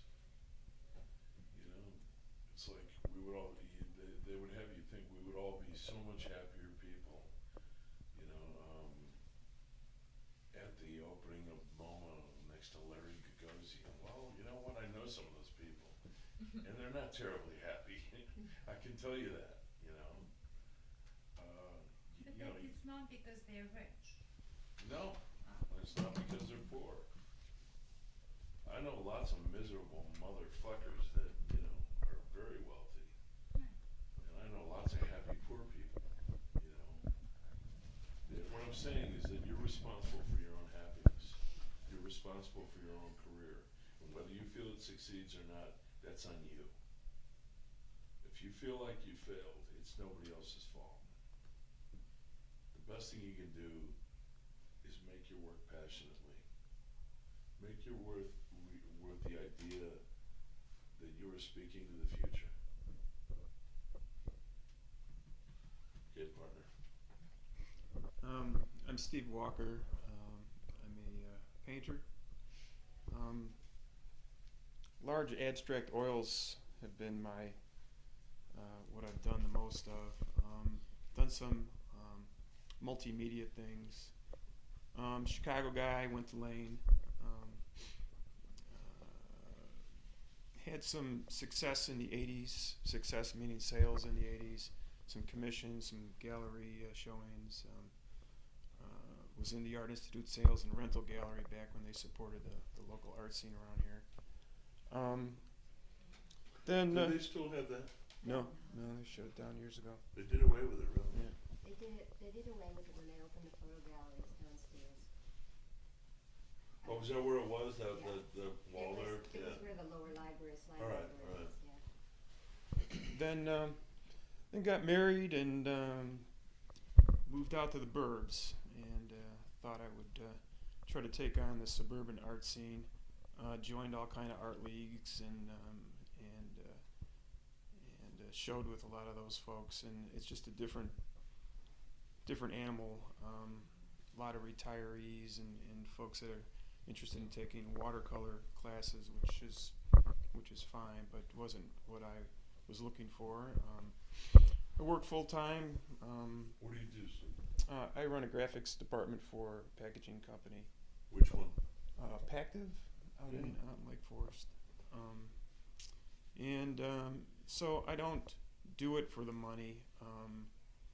I've been painting, actually the last 10 years have been enjoyable because I've been able to paint totally for myself and not have to worry about trying to sell anything. So it's been good. I think I've done some good work. Looking to try to get back in the Chicago scene and maybe show in the city some more and try to get some interest back in the art again. No, are they great big paintings? The early stuff was pretty big. My largest piece was 5 by 15 feet. And what are the newer ones are smaller. Last series I did were 36 by 36. And still good size paintings. They're good sized paintings. And where do you see yourself in a couple of years? I mean, what would, in a perfect world, what would you like to have? well, I'd like to get into a consistent gallery setting where maybe there's some representation. Maybe it's something I'm doing collaboratively with other folks. Certainly get some sales if I can, and continue to look for ideas to create new pieces. Okay, well that's all pretty attainable. You live in Palatine, did you say? Gurney. Gurney, you're up north. Yeah. Cultural wasteland of Gurney. Well, there's Six Flags. And Gurney Mills. And the outlet mall, yeah. Well, I think what you do then is you just maybe consider coming back to the city, or at least spending more time here, and going to shows, seeing kind of where you fit. Chicago loves its abstract artists. I mean, we've got a very rich history of them. And you can talk to guys who do abstract painting. William Conger, and there's a bunch of young guys around, Cleveland Dean, and they've made quite a name for themselves. So I think you're in a good place. Also, you know what? You guys are all on Facebook. Put your work on Facebook. It's become kind of a cool place for artists to hang out. We all talk to each other. It's I've gotten to meet people I never thought I'd meet because we don't live in the same place. The only thing I found out though is that Facebook then owns the images of your art. No, they don't. No. That's apparently that is when you Yeah. sign to be on Facebook, anything you put on there they own. No, they don't. Make sure No? low res. Yeah. What are you gonna do with it? Yeah, when do they meet Scott Hodes? We'll disabuse them of that notion fast. My work's copyrighted. Yeah, so is mine. Yeah. But They don't know. There was fear with MySpace like that too, uploading your music and Yeah. that kind of thing. But that reminds me of that. Are you gonna be the garage band or the band that sits in the plays in the basement every Friday night, or are you gonna go and interact with the world and let them hear your music? Gnarls Barkley got a recording career from putting crazy on YouTube. Yeah. That's how those guys happen. I mean, I don't know how they get popular on YouTube, but a lot of people have parlayed that into something. you know what? A whole bunch of them have. Fits in the Tantrums, this new, kind of northern soul band. I mean, there's a whole bunch of them that just throw that shit on YouTube. And, all the kids who are interns at music labels and concert venues spend about 3 hours a day fucking off just looking at YouTube. And they get found out, I mean, it's, I suppose it's like anything else, a lot of it's no good at all, but every once in a while you find, a gem. Same thing with all those videos. Didn't the Whitney do a curated show of YouTube videos? Yeah, you bet. I mean, they must have looked through 200,000 to come up with 200. One of my favorite ones is that, and it's just an idiotic YouTube thing. My son is making these things right now. Him and his friends, kicking the heads off of snowmans, being assholes, just, they like this funny hidden video punk kind of thing. There's one that I saw at the Whitney that was brilliant. It's a takeout window for a fast food restaurant. The guy's handing the bag out, and the driver of the car is about to reach and take his food. Then you hear the music from Chariots of Fire, and in the background you see this kid running up, right, and it's going to happen. He grabs the food, he fucking runs up. No, it's stupid. It's just beyond retardate. But God damn it, it was funny. I have to admit, there are YouTube videos I love. And who's to say it's not art? I mean, look, you can go out on the street, kill a chicken with a staple gun, and somebody will give you a grant. So look, I think. I think what I've heard from you guys today and what I've learned from you is I don't think there's anybody in this room who cannot have a career. I think you have to find your own way into it. Not look for the conventional kinds of answers that schools will give you, dealers will give you, institutions will try and point you toward. You're going to have to find your own way in. Oddly enough, I mean, the easiest guy for me to advise, I think, is Steve. It's like, this is a city that loves abstraction, I mean,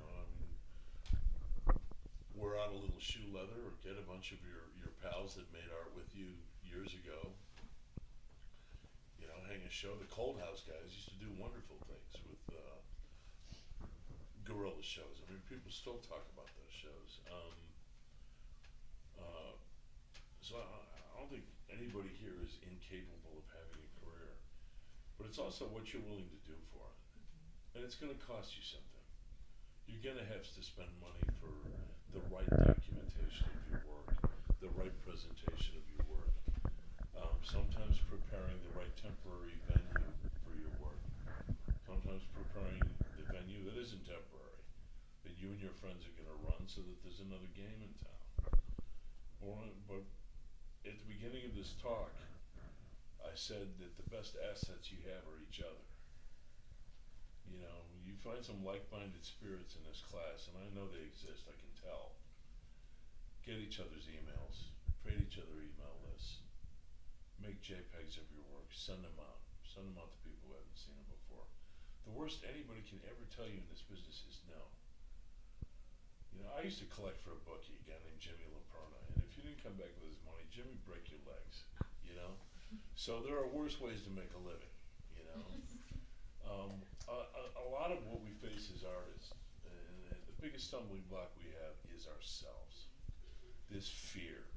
We are afraid of being appraised. You know, we are afraid of being told no. We are being afraid if somebody doesn't like what we do, you know, it makes us less somehow, and that's not the truth. Water off a duck's ass. If they don't like it, fuck them. Somebody else will. I heard no many, many times before anybody ever said yes. You know, somehow in Chicago, the big taboo used to be, you know, if you didn't have gallery representation, you were less of an artist. I think if you have gallery representation in this town, you ought to have your fucking head examined.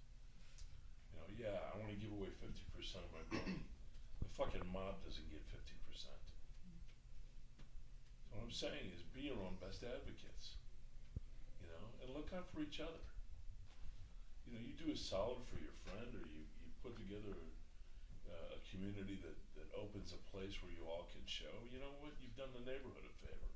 You've done your friends a favor, and you've done yourself a huge service. Part of why art gets better is the generosity of spirit that exists among artists. I believe this. Exhibit some. Waste a little kindness on your fellow man, you know? You are, thank you. Yeah, trying. You are here right now with us. March 25th, at Firecat, we have an opening of Duncan Robert Anderson. February 25th, that's right. He's a marvelous artist who also works at the Museum of Contemporary Art. He's a really lovely, lovely guy. Makes really funny work. We'll have really good beer. We're going to have a little party for him afterwards here. And you're all invited, and I would love to see you there. These are the kind of things you guys should do, you know, to meet people and just to chat. Exactly. It's about relationships and contacts, and I'm going to be in Hawaii on vacation. we'll go there. Poor fucking you. I'm going to be in Hawaii, yeah. Things are going bad. I don't have any money, but I'm going to be in Hawaii. I'm actually taking a natural science botanical illustration class at the botanical Talk about how to gardens fuck in up a nice Hawaii. trip to Hawaii. You know? It's actually, it's the, you know, it's a working vacation. So Cool. I can deduct it. Yeah. I went to Istanbul in October. I was just knocked out by it, you know. Nice. Nothing is better for artists than travel. Yeah, I agree. Every 6 months I go somewhere where they don't speak English, and I don't speak a word of their language. And I shut my mouth, hard as that is to believe, open my eyes and my ears, and I learn something. Oh, yeah. That's the best way Huh? to spend It's your money. liberating, isn't it? Oh, it's amazing. I know. I love Istanbul, you know. I have so many Muslim Facebook friends now. You know, a guy was telling me like a year ago, well, the Muslims want to kill all of us. It's like, no, they don't. He's like, there's no such thing as anywhere where there's a peaceful Islam. I said, you're full of shit. He goes, well, where? I said, Istanbul. 98% Muslims, and there's a separation of church and state, and everybody gets along. Well, have you ever been to Istanbul? I said, no, I've never been. He goes, well, you don't know. And I said, well, I'll tell you what, jag sack. By the next time we speak, I will have been to Istanbul, so I can tell you how fucking wrong you are. You found the guy? I went to Istanbul. I had a great time. My next show opens at Steppenwolf, my next theater piece. It's called Stations Lost. And in the middle, there's a section called Tony and the Muslims that dig him. It's me and all the guys I've met. But yeah, travel, it's just so essential. The year before that, I went to Tokyo. And I don't speak a word of Japanese other than konnichiwa. You know, I'm the biggest guy in the country when I'm there, you know, and running around with an idiot grin on my face going konnichiwa to everybody. And I learned an immense amount of stuff. So if you can travel, you know, and go to other places in the world, it's like, do it. Do it. It adds so much to your work. It adds the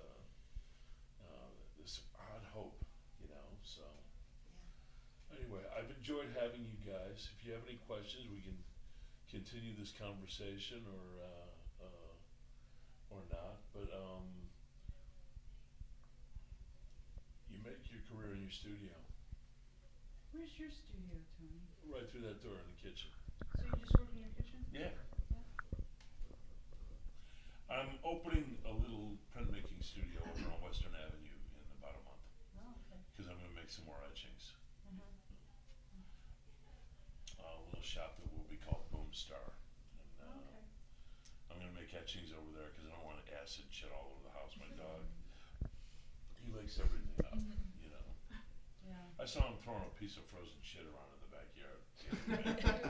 And it's like, you know, he's adorable, but just not a mental heavyweight. Tabasco. I have a question. Tabasco. I'm going to go put Tabasco on his turds. What am I never going to say? That's what he ate shit. I saw him spicing it up. Of course he ate shit.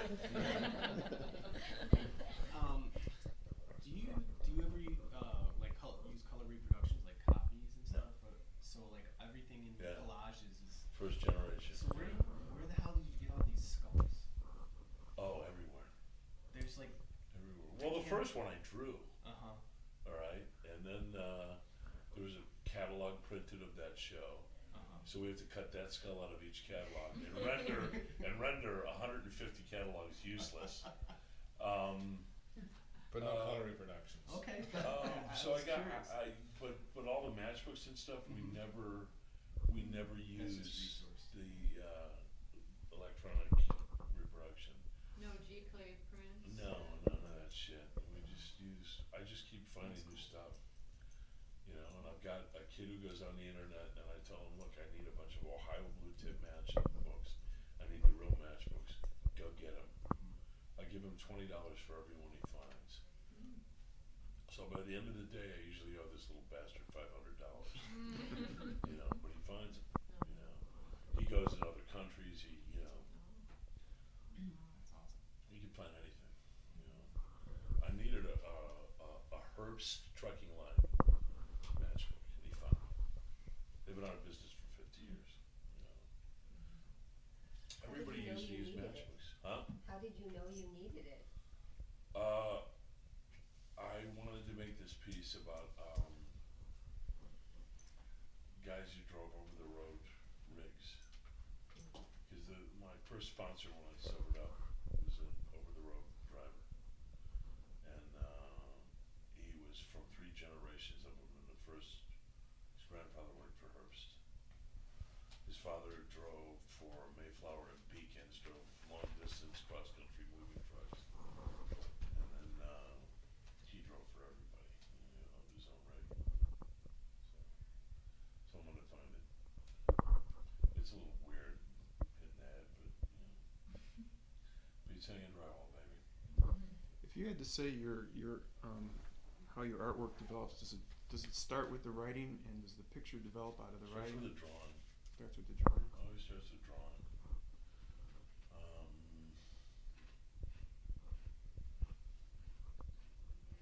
The writing happens usually almost at the same time in every piece, right around the middle. I'm making a bunch of stars right now just because I really love making them. And I'm making one about the great character actor Charles Durning, great Irish guy, great big fat guy, you know. I watched True Confessions a couple weeks ago, which is a very little known movie. The novel was written by John Gregory Dunn. And Charles Durning, at the time the movie was made in 1982, was probably 325 pounds. And it's a great performance. He plays this smiling, psychotic, frightening gangster, LA gangster named Jack Amsterdam. But he's very pious. He's a hypocrite in his religiosity. He's a staunch Catholic and kisses ass to the bishop. Bishop gives money to the church. But he's also a murdering pimp, you know. His daughter's wedding scene, Durning's like 5'9", 5'10", goes 3 1/4. They start playing a Celtic, an Irish, traditional Irish music. And he starts doing an Irish jig, and at that moment, this 325-pound guy became as fleet and graceful and soulful as a Celtic rhyme. You know, it's one of these wonderful moments in American movies. I mean, it was perfect, you know. So I did a little reading about him, and it's amazing the guy can walk. He had his legs blown to pieces in World War II. Was awarded a Silver Star for valor and 3 Purple Hearts. After they sewed his legs back up, he went back to his company and fought the Battle of the Bulge, where he was shot in the chest, and they had to keep his heart going manually. And he lived. And never once has this guy ever mentioned his military service. Not ever, you know.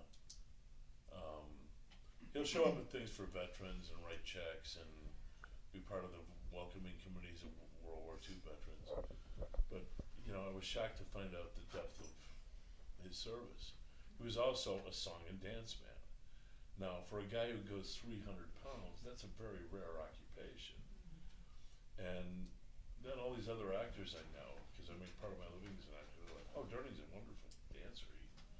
I've never met him, you know, but he's like, oh, Durning was in Memories of the Stardust Ballroom, and he started on Broadway as a song and dance man, and, you know.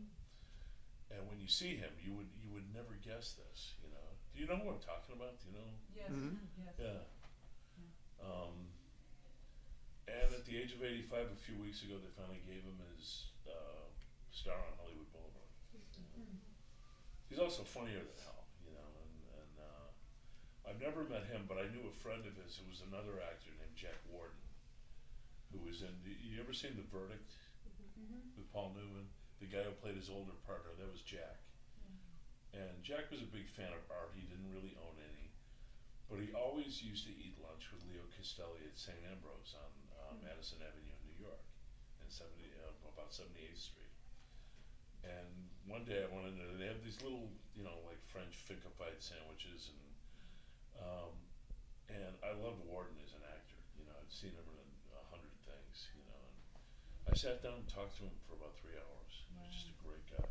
You know, he looked. What was weird is he looked so much like my father that, you know, it was an odd thing. But he was big pals with Durning and just told me what a phenomenal actor Durning was. You know. He's still alive, isn't he? Durning, yeah. Okay. He's still, for all the movies he's been in, well over 100. He still does most of his work on stage. You know. Yeah, he's a great actor, really. You know, on TV you only kind of get to see a little bit of it, and on stage he's like wonderful. I saw him play Big Daddy. You know. Oh yeah, Big Daddy. Yeah. So. All right, kids. Thank you. Those are a combination of drawing and collage.